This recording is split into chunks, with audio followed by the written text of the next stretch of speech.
Hey, bonjour tout le monde, bienvenue dans cette vidéo qui va conclure une série de 3 vidéos. Alors, pour terminer, je vais vous parler de fleurs incontournables au potager, c'est-à-dire la capucine, la rudbeckie et la bourrache. Alors, c'est parti!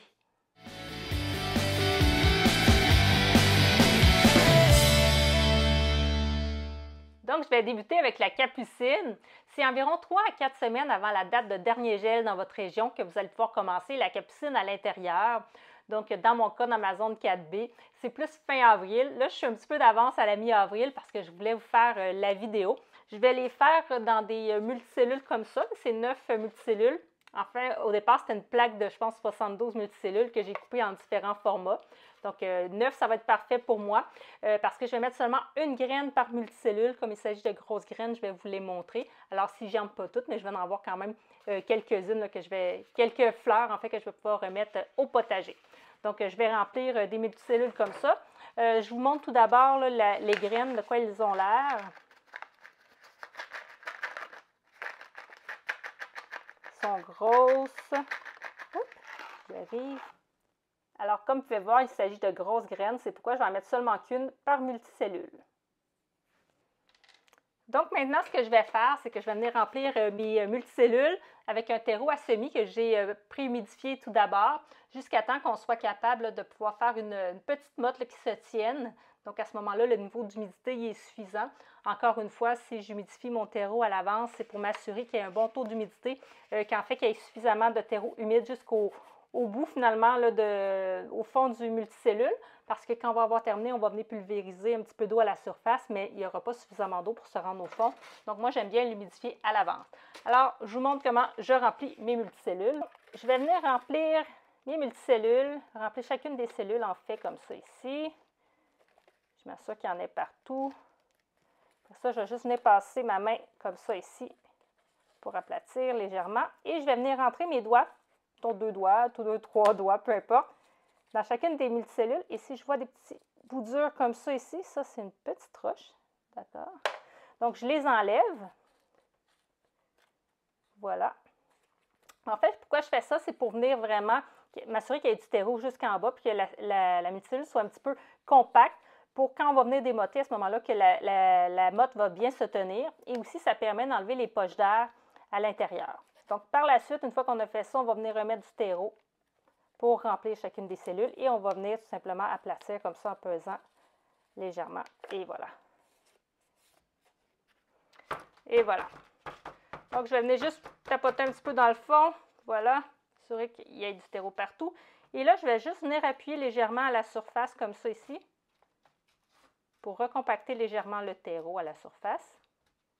Pas très fort, en fait, là, juste légèrement, comme ça ici. Et voilà. Et comme il s'agit de grosses graines,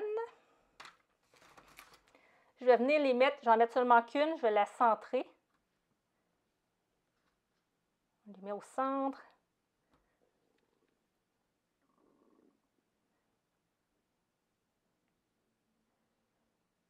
Voilà. Ah, c'était juste, j'en ai sorti justement 9, parfait.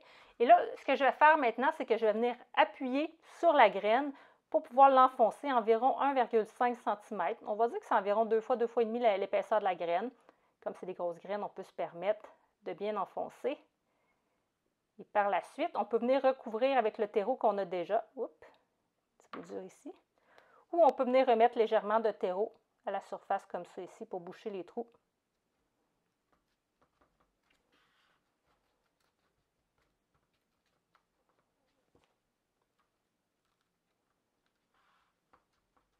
Comme ça ici.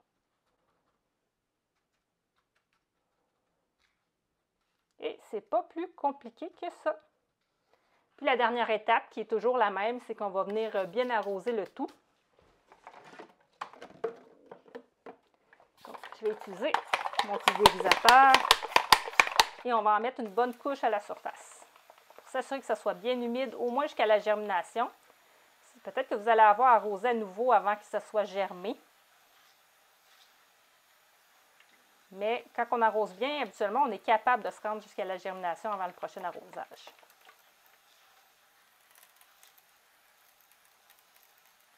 Et voilà. Puis, bien sûr, il ne faut pas oublier de mettre une étiquette pour préciser ce qu'il y a à l'intérieur de nos multicellules.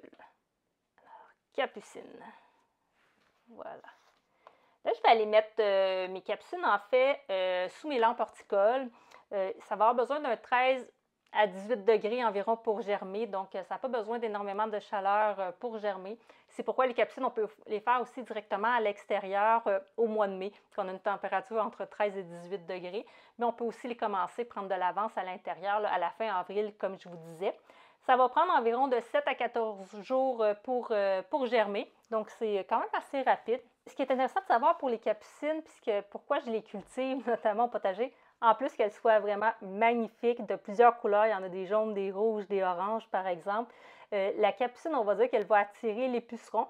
Il y en a qui disent que ça va attirer les pucerons, donc c'est pas bon de l'avoir au potager parce que ça les attire. Il y en a d'autres qui vont dire que c'est bien parce que ça les attire, ce qui fait en sorte qu'ils ne vont pas être sur les autres, sur nos légumes par exemple, sur nos fruits. Donc ça peut être intéressant à ce niveau-là. Quoi qu'il en soit, moi, je n'ai jamais vu de pucerons sur mes fleurs de capucine dans le passé, donc je n'ai pas eu cette problématique-là.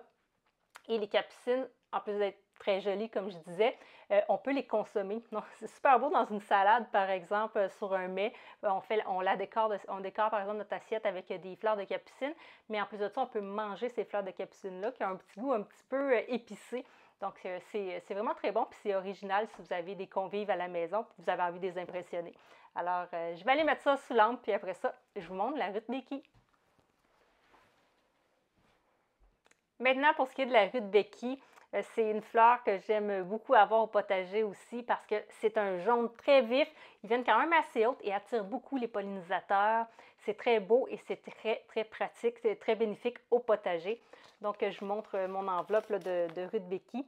Ça ressemble un petit peu à des petites tournesols, si on veut. Puis le bout, en fait, le centre de la rudbeckie, c'est comme ressorti un petit peu. C'est comme un petit tampon au bout. En tout cas, moi, je trouve ça très original.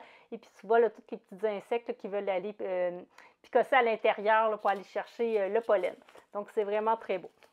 Les rudbeckie, ce qu'ils disent de faire, en fait, si on regarde sur le sachet, ça va dire de le mélanger à une tasse de sable, mélanger les graines, aller les répandre dans le potager environ 2 mois avant la date de dernier gel. Donc, chez moi, ça serait fin mars. Et après ça, on met une petite couche de terre mince à la surface et ça devrait germer, que ça devrait aller très bien de cette façon-là. Cela dit, fin mars chez nous, il y a encore pas mal de neige. C'est impossible de faire cette technique-là. Donc, moi, la technique que je pratique, tout simplement, c'est de la faire dans un terreau à semis comme je fais pour tous mes autres fleurs, puis ça fonctionne vraiment très bien de cette façon-là. On pourrait les mélanger quand même avec du sable, puis après ça, le saupoudrer par-dessus notre terreau, par exemple. Mais là, en ce moment, je n'ai pas de sable dans la maison, donc moi, je vais l'utiliser juste avec du terreau, tout simplement.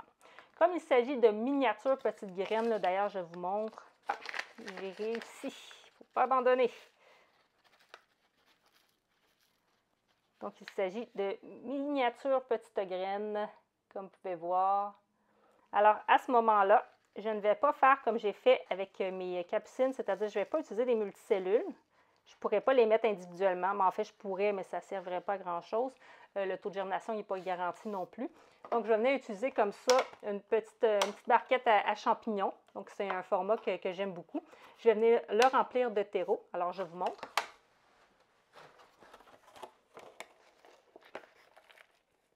Donc, je peux le mettre relativement plein parce qu'après ça, je vais venir faire le petit semence et ça va venir laisser un petit espace pour l'arrosage. Alors, voilà.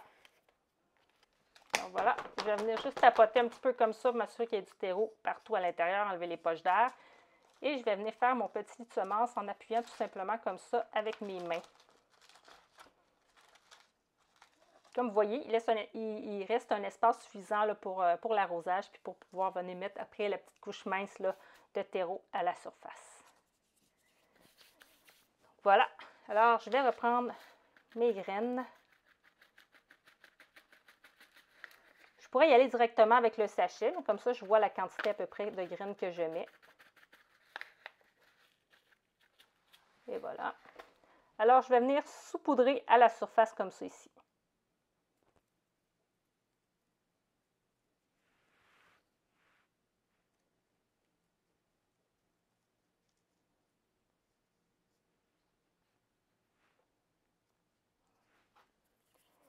Et voilà. Comme ça, j'ai bien répandu toutes mes graines. Ça ne sert à rien d'en mettre trop, de les mettre trop collées. On va devoir les démarier par la suite. façon, j'en ai pas besoin autant que j'ai mis de graines à l'intérieur. Donc, on en met quelques-unes, c'est suffisant. Et par la suite, je vais venir tamiser un petit peu une petite couche mince de terreau à la surface, comme il s'agit de miniatures petites graines. Donc, ça ne sert à rien d'en mettre une grosse épaisseur. C'est environ, comme je disais tantôt, 2 fois l'épaisseur de la graine, alors c'est mini. Je vais juste revenir appuyer légèrement la surface pour vraiment mettre le terreau en contact avec la graine. Puis par la suite, je vais venir arroser.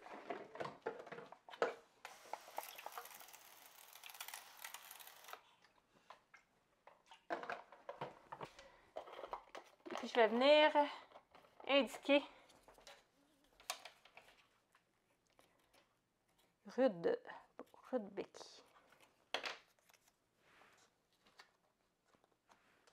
Et puis, il va aller rejoindre son amie Capucine sous les lampes.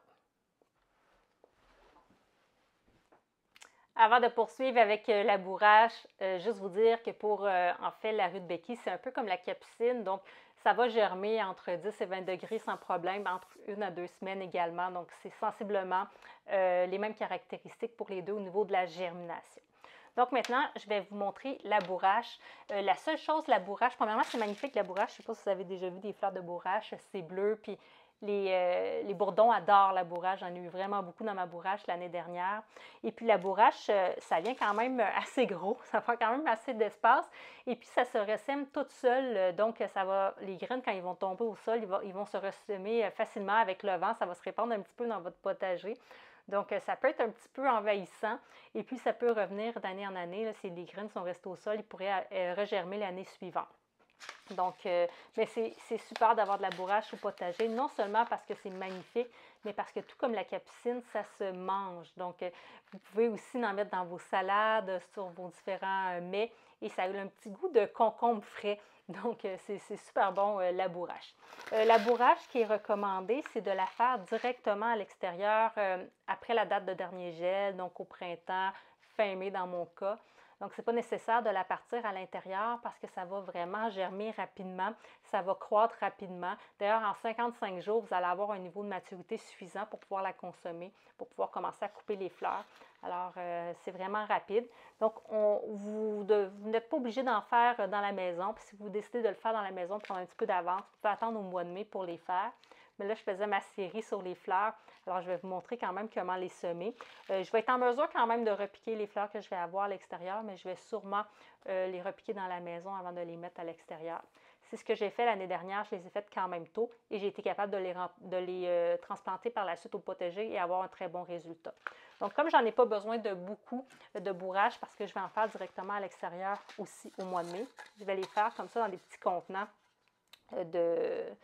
je vais le dire, de yogourt. Donc, comme ça, je vais en mettre 2 graines par godet. Fait que je vais avoir 1 à 2 plants par petit godet comme ça. Et les autres, je vais les faire directement à l'extérieur, comme je disais. Alors, je vais venir les remplir de la même façon que j'ai fait pour ma barquette de champignons.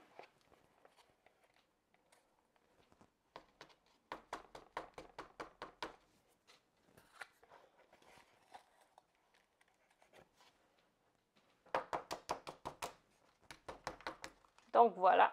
Et je vais venir juste appuyer à la surface comme ça ici, pour compacter un petit peu le terreau légèrement. Et voilà.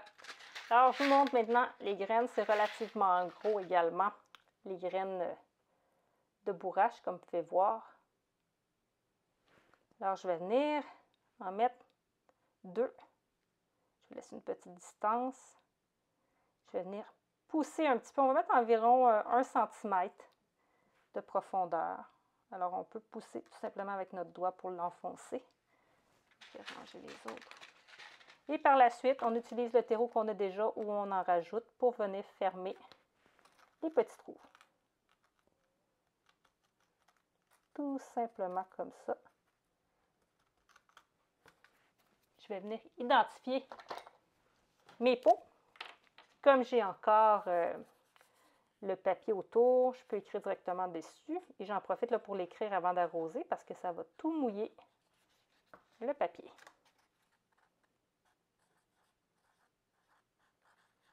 Et voilà. Et on arrose.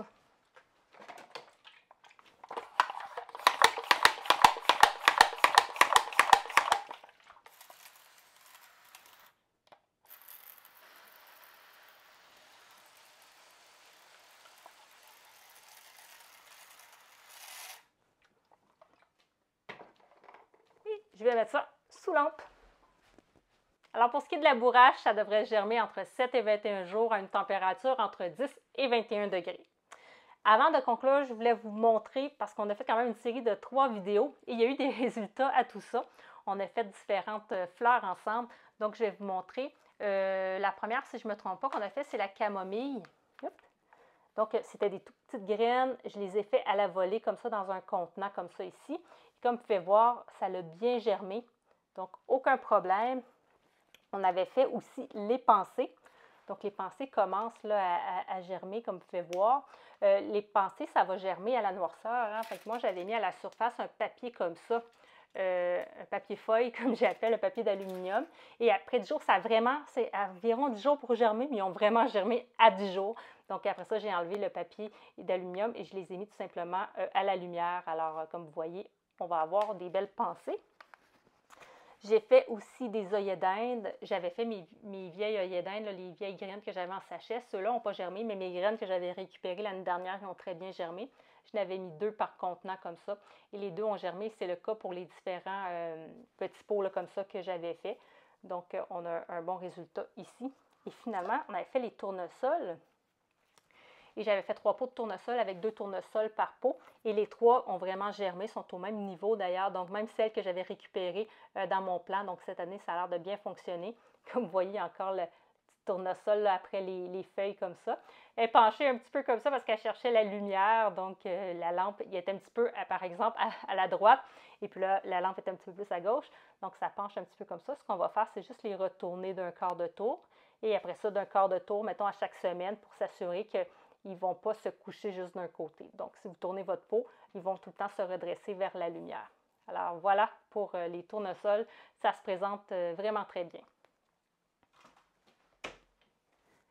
Donc, merci d'avoir visionné cette vidéo, en fait, cette série de 3 vidéos sur les semis de fleurs. J'espère que vous avez apprécié. Si c'est le cas, n'hésitez pas à me faire des pouces en l'air. Si vous n'êtes pas abonné, faites-le et enclenchez la cloche parce que non seulement c'est gratuit, mais en plus, vous allez être informé de mes nouveaux contenus. Alors, merci à tout le monde, prenez soin de vous et à la prochaine. Au revoir.